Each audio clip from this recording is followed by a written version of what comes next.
This is a short video that just deals with residential accommodation with an option to buy. And it's one of the sections that people struggle most with. Now, I just would like you to consider something. If you're given an option to buy the residential accommodation that you're actually staying in, and the option is likely to be taken, mainly because when you get given the option, the property is valued, and over time, the property will go up in value. So it's reasonably certain that you are going to actually exercise your option later on. What the Act does is it says that instead of treating it as a residential accommodation fringe benefit, what you need to do is treat it as a low interest loan. So what I'm going to try to do is I'm going to try to teach it to you just with an option, with an example, and we're going to come back to the theory now. So it says on 1 May 2012, Mr. S is given a house to live in by his employer. He has to pay 6,000 Rand a year indefinitely to his employer for the house. He is given the option to buy the house for 200,000 Rand at any time in the future. When this option was granted, the house was worth 190,000. On 31 December of the current year, he exercises his option and buys the house for 200,000 when the house is valued at 910,000. The official rate of interest is 7% for the whole year. What are the tax implications for the current year? Assume a 365-day year. So what's going to happen in a situation where you've got an option to actually buy the house? And this section only applies if the option to buy 200,000 was greater than or equal to the value of the house when the option was given, 190,000. What will happen is that this will be treated as a low interest loan. So the loan itself would be 300,000 Rand. 200,000 Rand, sorry, because that's what you could buy the house for.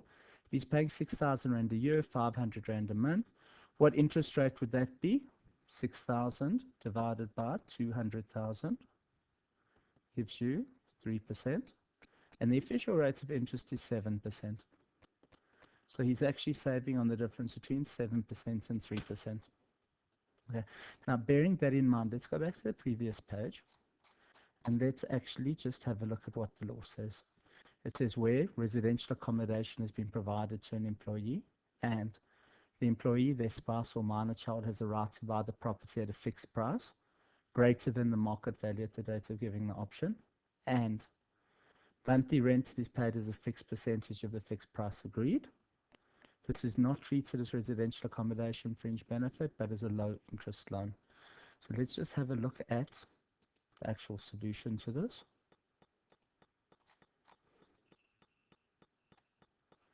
It says, as the employee has an option to buy the house, and the rent paid is a fixed percentage of the option price, 6,000 divided by 200,000 equals 3%.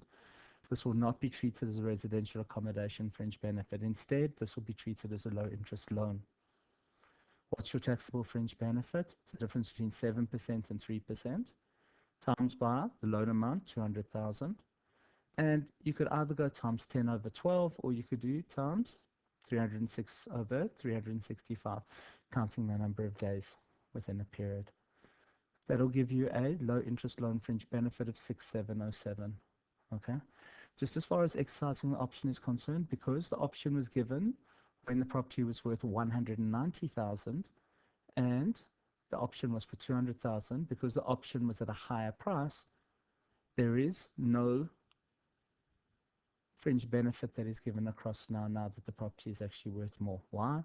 Because you've been taxed on it as a loan from the very, very beginning, and it's as if you actually bought the house for that 200,000 and were given a loan by your employee from day one.